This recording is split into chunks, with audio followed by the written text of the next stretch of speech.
This episode of the Accounting Insiders podcast is brought to you in part by Xero. Xero is a powerful cloud accounting software that improves efficiencies across your practice. With all client data stored on a single unified ledger, you and your clients can easily access and collaborate on the same set of books. Xero's advisor tools and automation solutions reduce time-consuming manual tasks and put data entry on autopilot. Work faster and more efficiently than ever before with Xero. Visit xero.com/accounting insiders to learn more. Hello, and welcome to another episode of the Accounting Insiders podcast. My name is Gary DeHart. I'm the publisher of Insightful Accountant and the host of the Accounting Insiders podcast. And today my guest is John Roman, the CIO of the Bonadio Group. John, welcome. Thanks for joining me. Great to be here. Great, thank you. Give us just, I was on LinkedIn, kind of looked at your bio, but I would probably butcher it. So why don't you just give us the 1 minute on who you are, what you do, and then we'll just dive into our conversation around technology. Great, thanks, Gary. So I'm the CIO of the Bonadio Group. I've been with the firm about a little over 5 years. We are an accounting firm with almost 1,000 employees. We specialize in 4 service lines: tax, assurance, a service line dedicated to small business advisory, and then finally an advisory and consulting service line that offers a lot of consulting type services such as information risk management, information security, outsourced accounting, etc. I've been in IT, oh my goodness, almost 40 years. I've held many different positions within IT. And like I said, it's great to be here. And how long have you been in the accounting space in IT? So I've been in professional services for almost 17 years. Prior to coming to Bonadio, I worked for a law firm with about 1,500 employees, 700 attorneys. And then from there, I came to Bonadio. So to answer your accounting question, 5 years. Okay. Then, and how many employees does Bonadio have? Almost 1,000. Oh, wow. Okay. Mm-hmm. And I don't know if you caught it or not, but when I welcomed you on, did I say Bonadio or did I say Bonadino? Because I wrote down Bonadino. You said Bonadino. Okay. Okay. No, I apologize. No apology necessary. Or not, but, no apology necessary. I'm probably not the first one to do that. So let me make it very clear. It's the Bonadio Group. So correct. As you got over your right shoulder there. So, well, great. Well, let's just dive into our conversation again. We're going to talk about technology. Sure. And technology around the accounting practice, whether it be small firm, large firm, bookkeeper, CPA, fully integrated firm like Bonadio. So in your experience, again, now you can really talk about services, not necessarily just accounting, but what are the challenges and considerations that firms really, well, that they face, but they also need to consider when they're identifying and trying to bring on new tech? So one is there are so many different technologies, and it's hard for smaller organizations, whether it's a small accounting firm, a small law firm, to decide which technologies to implement because there are just so many. So that's a challenge in and of itself. The second is, where do you want your technology to reside? So over the past 15 years, there's been a push to cloud computing, and cloud computing has come a long way in terms of features, functionality, and most importantly, information security. So I'm a proponent of moving as much to the cloud as you can for a few different reasons. Reason number one is mobility. People today, especially younger generation, are used to using any device, whether it's their iPhone, whether it's a Samsung Android, an iPad, a Samsung tablet, etc. Number two is from a geographic standpoint, you can use a cloud application any place. As long as you have a web browser, you can use it at work, at home, on the road, in a hotel room, or sitting on a beach. As long as you have Wi-Fi or cell connection, you have access to the application and the data itself. So those are really the reasons why I think cloud computing has gained so much popularity, especially now in small to medium size organizations because of that. And you don't need to buy the software. You're technically renting the software through a subscription service. So you only pay for what you use, and you only pay for the amount of employees using the software, as opposed to back in the day where you had to install software on a server in a computer room. You pay for all the software, whether there's one person using it or 25 people using it at once. You have to pay one price for it. What are you seeing just across the space as far as technology adoption from the cloud perspective? Yeah, It seems like a no-brainer to me, but first and foremost, Microsoft technology. So moving to Microsoft 365. Everybody uses email. Everybody uses Excel. And when I say everybody, I say it in quotes because I realize there's also Google. But people use spreadsheets, people use email, people use word processing software, presentation software, and now all of that, whether it's Google Suite or Microsoft 365, is all available in the cloud at any time, at any place, and on any device. So I would start there first. Second is, what is it that you're using for your practice? Whether it's a tax prep practice, whether it is a bookkeeping practice, what is the best application that you can offer to you and your clients? Because that's really what it's all about. The application will drive where you put it. It's not generally the other way around. You don't go to QuickBooks Online, for example, and then look for a solution to use QuickBooks Online. It's typically the other way around. And if QuickBooks Online is the best application to serve your clients, then that's the application to select. If it's something else, then it's something else. So I also, advise on starting with the business requirements, your own business requirements, as well as the business requirements of your clients, and then this plethora of technology will start to filter itself down to what meets those business requirements. Okay, yeah, that makes a lot of sense. So, all right, so let's walk down that trail a little bit. And so, all right, so I decide, all right, I'm going to go QBO, and now I have 1,800 apps that I can attach to it.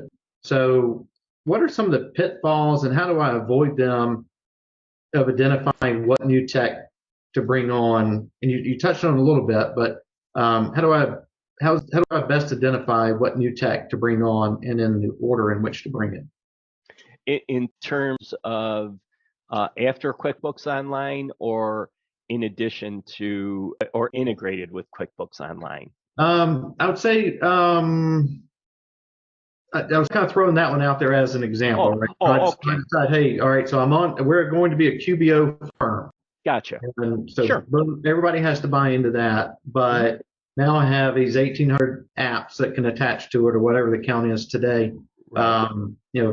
How do I weed through those and get buy-in from the firm? I mean, what does that look like? Well, I think, again, it goes back to requirements gathering. You have to ask people. I learned a long time ago in this business, don't assume anything that people want certain software for a certain reason. If you don't ask, you don't know, and the majority of the time you'll be incorrect. So the first thing is you have to ask. And if you're a large firm with hundreds of employees, you obviously don't ask all hundreds. Right. You form a subgroup that represents a cross section of the firm, and you ask them. If you're a smaller accounting firm, then it's a little bit easier. You ask people, hey, in addition to QuickBooks, what do you need to do your job, and what do you need to do for your client? Once you identify that, then you can perform a Google search, or if you have a trusted IT advisor, somebody who may be taking care of your internal network and computers, you can ask that person for some advice. Or we have a very open industry. You can talk to other accounting firms, other peers.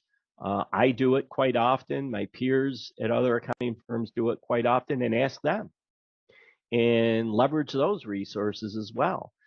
99% of the time, people will give you an answer to help guide you. The important thing is, don't do it on your own. Always engage others to help you. And that should assist in identifying which technology to use currently, and perhaps even going forward. Yeah, and that's a great thing you touched on as far as the openness of the accounting community as a whole. Certainly, I mean, people are sharing information anywhere and everywhere, right? Absolutely. Whether it's through venues like this, or at conferences, trade shows, or on the internet. I mean, it's amazing, right? What you can find on the internet. Absolutely. Yep. And I heard of it actually today. I recorded something a little bit earlier today. I'm trying to remember the name of it, which I had not heard of this. It was called Alignable. Have you heard of Alignable? It sounds familiar. What? Yeah, I've got to go out and look at it, because the lady mentioned it, and she said that basically 69% of her new revenue last year came from Alignable, and Wow. it's like it's kind of a networking groups. Okay. And all based around various topics. Like, she has 3 groups. One of them was QB Pro Advisors. One of them was accounting and bookkeepers and solutions. And then I didn't get the first thing that she said, but so imagine groups like that, great places to get these recommendations and Right. Let somebody else do the work for you. Sounds like an affinity group, right? Yes. An affinity group of small accounting firm owners, or an affinity group that IT does it a lot in terms of application development. You can be an application developer on your own and be a part of a certain developer affinity group. And if I want to engage one, I engage one over the internet, pay them whatever they make for whatever they want to make for a specific project, and move on.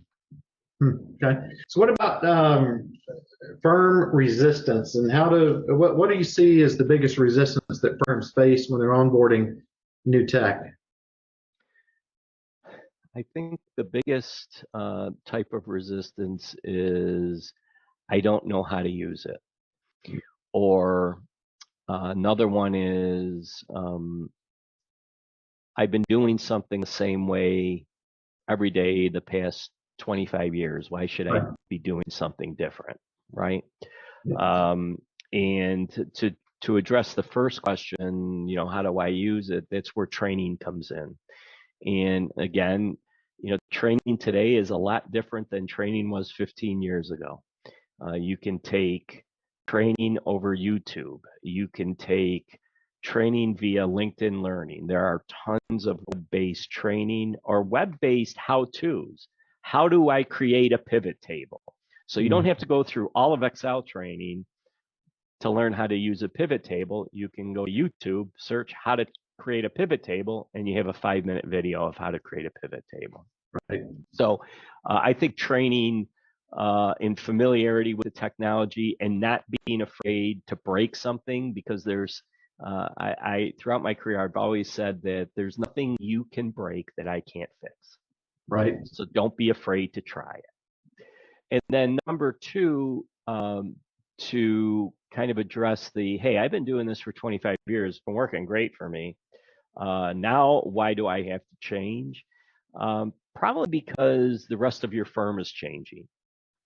And we, as knowledge workers, are much more collaborative today, especially post-pandemic, that we were pre-pandemic.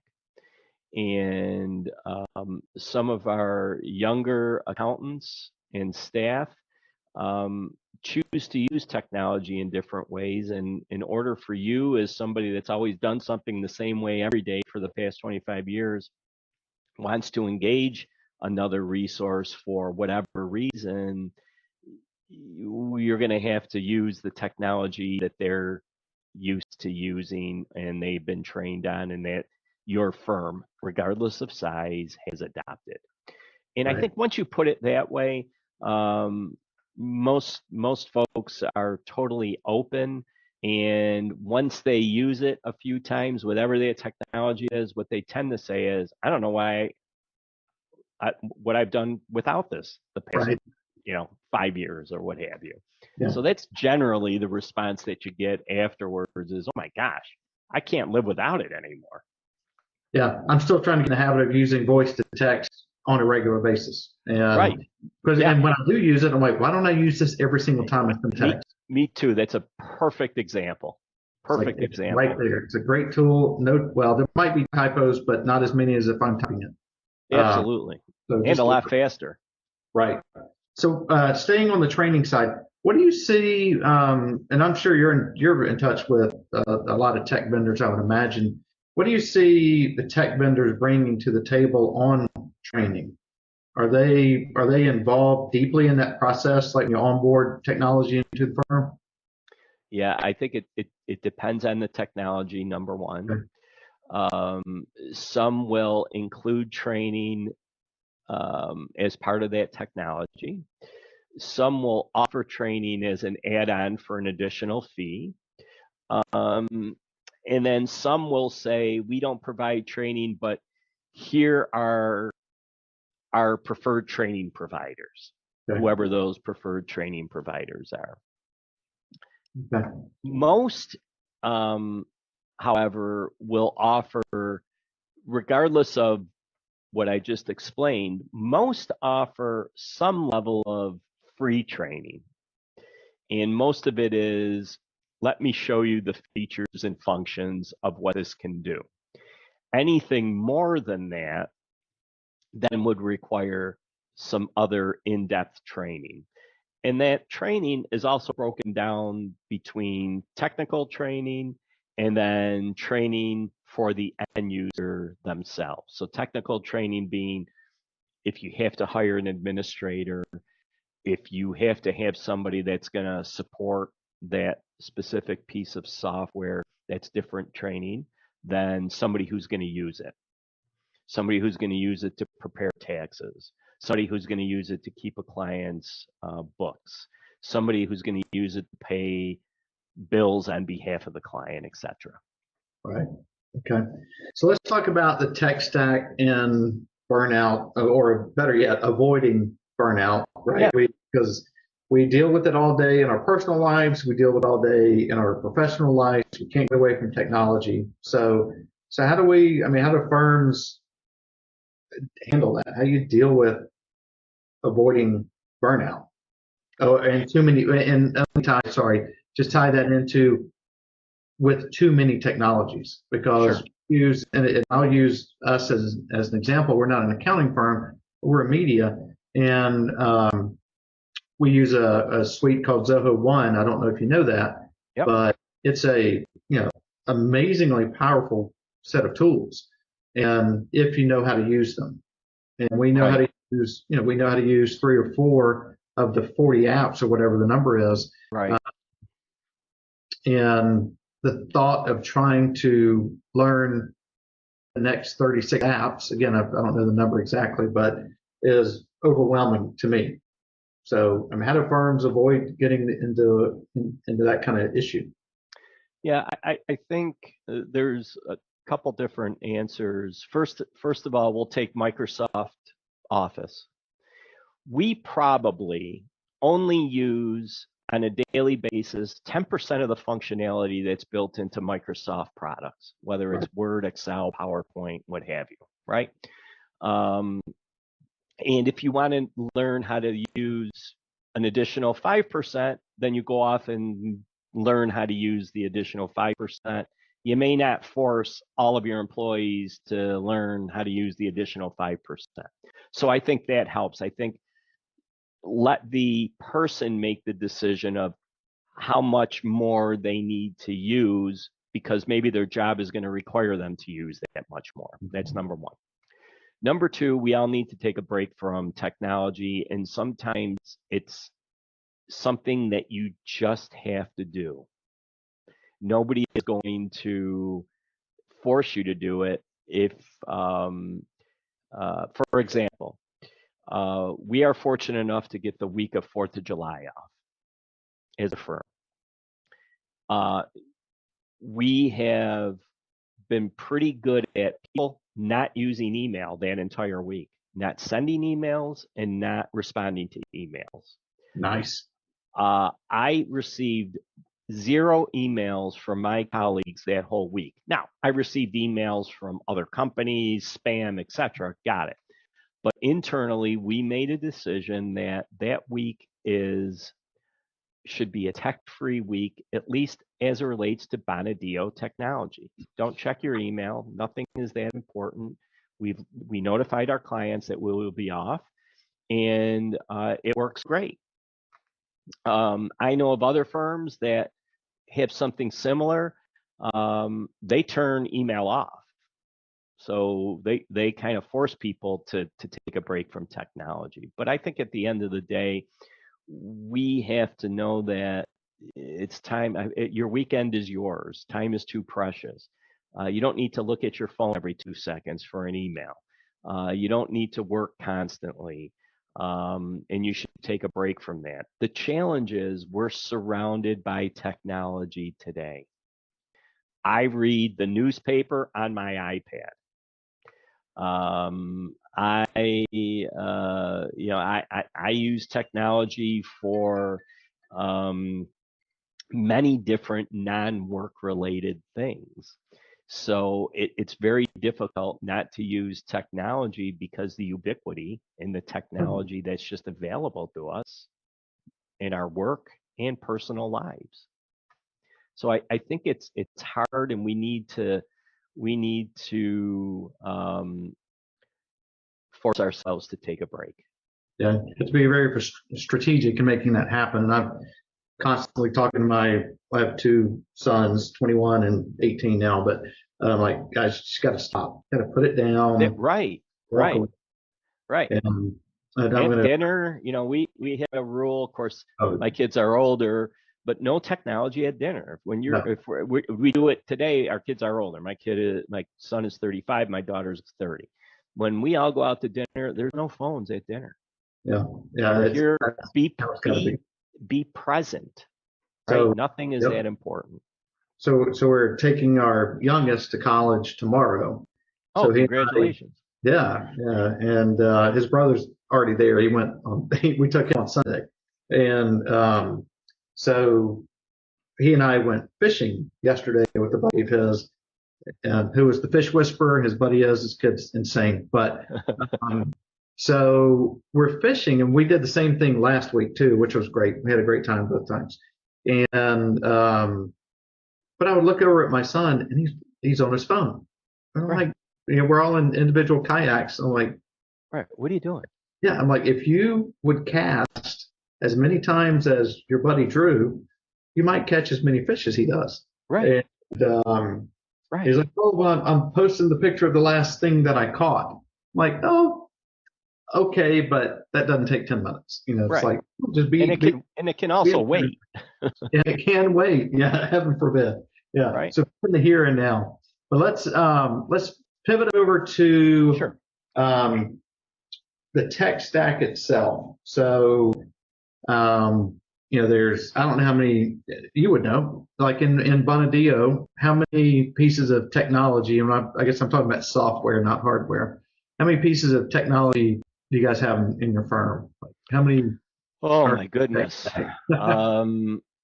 Off the top of my head, we probably use 50 different types of applications, if not more. Some of them are very specific to a small group of people, while others, like our tax prep software, is available to almost 300 accountants that we have that are, are involved in tax preparation, tax return preparation. So, but we really are a technology stack is really built on, you got to have a foundation, right? And foundation is typically on a hardware side, this is our highway. So this is what we're going to use for communications, whether it's wireless or wired communications. This is what we're going to use for computing, right? This is what we're going to use for storage. And this is what we're going to use for communication, collaboration. Everything else is built on top of that.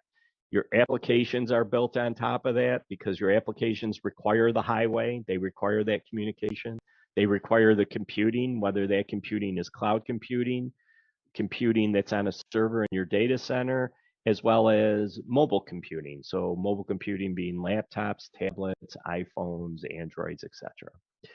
And then on top of that, you will have applications that are specific to groups of people, tax-related applications, assurance-related applications, advisory and consulting-related applications, and then applications that are applicable to the entire firm. Microsoft Office is a good example. That's applicable to the entire firm, not just a specific service line or practice. Overarching is information security. Information security is the umbrella that covers your technology stack.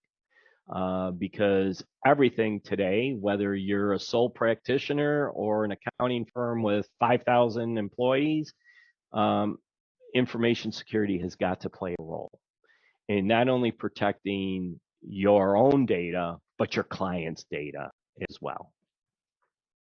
So that's how I built our technology stack. And I imagine is that done piece by piece? I'm sure you have a roadmap and you're like, all right, we know we want to implement these technologies, but I mean, piece by piece. So I guess there may be some things that you have to implement in tandem, but absolutely. You can't do it all at once. Number one. Number two is you have to have the support of the firm. Firm leadership. I am very fortunate that we have forward-thinking leaders in terms of technology. Our CEO, our Chief Operating Officer, our partnership, very forward-thinking, very technology thinking individuals, and I'm just grateful that I have their support. I have a great IT team that also is extremely important, but you can't do it all at once. right. You have to, you have to, first of all, money, well, I know for us, money is not an endless thing. Right. So we all have to live within budgets. And that's where prioritization and a roadmap helps, right? And if you prioritize and say, these are the must-haves this year, and this is the budget we set aside for these must-haves, then you build upon that. And then next year, hey, it would be great to have this because of this reason. Or a lot of times clients dictate the technology that gets implemented. We have a lot of clients that say, I only want to communicate electronically with you. So I want to be able to send you my tax related data electronically. I'm not going to send it to you via hard copy. I want to upload it someplace securely, and I want you to download it so you can prepare your work. So a lot of times clients dictate the technology that gets implemented because at the end of the day, we want to make it easier for our clients to do business with us and to collaborate with us. Yeah, that makes sense. So I'm going to wrap up with two other questions that are kind of joined together. Sure. One is talking about IT budget. And is there a rule of thumb that small firm, medium, large size firm should be going into, when they're thinking about their IT spend, is there a rule of thumb of what that percent should be? The rule of thumb, in my experience, whether it's been here at the law firm and other places, is 4.5% to 7% of overall revenue should be dedicated to IT budget. Hmm. That's typically been the rule of thumb, and it's the rule of thumb amongst my accounting firm peers is anywhere from 5 to 7% of total revenue typically get budgeted for IT. Okay. And that's hardware, that's salary, Everything. that's Yep. applications. Hardware, software, salary, consulting if you need to bring in consulting or external support, Yeah. cellular, etc. Gotcha. Okay. And then the wrap up, and that is, so you've already laid out a lot around what I would call a tech onboarding playbook. Is there something that you're aware of that's a really good resource where people could go and just dive in deeper into building out a good onboarding playbook with technology? There's a ton of playbooks that are available if you just did a Google search, right? Whether they're applicable to accounting firms or not is probably a different story. But I think for the base foundation, if you did a Google search, you could probably find a lot of information relative to starting a digital transformation. That's kind of today's buzzword, along with artificial intelligence, is here's how you begin your digital transformation journey. And there are a ton of companies, both large and small, related to IT, that you can download a free playbook, and it'll tell you these are the things that you need to do to start your digital transformation. So I can't point to any one, because if you went to IBM, if you went to Dell, if you went to Workday or CCH in their sites, they probably all have these playbooks or ways in which you can transition. Okay. Well, great. Any parting thoughts before we wrap up? No, I would just say this has been great. Thank you for the opportunity. I really appreciate it. And for your audience, I'm more than happy to entertain any questions that you may have. And again, thank you for inviting me. Yeah. And how do people find you? They can find me on LinkedIn. My email address, jroman@bonadio.com, are probably the two simplest ways. Great. Yeah. And we'll drop that into the bottom of the recording here. So certainly appreciate your time, John. Thank you so much. You're welcome. If you ever want to back on, or if you have a topic that you're particularly passionate about, happy to have you back on and talk deeper on that. Awesome. So, yeah, and you do the same, Gary. If you need anything, please don't hesitate to reach out. Thank you so much. You're welcome. Bye. All right. Talk to you soon. Bye-bye.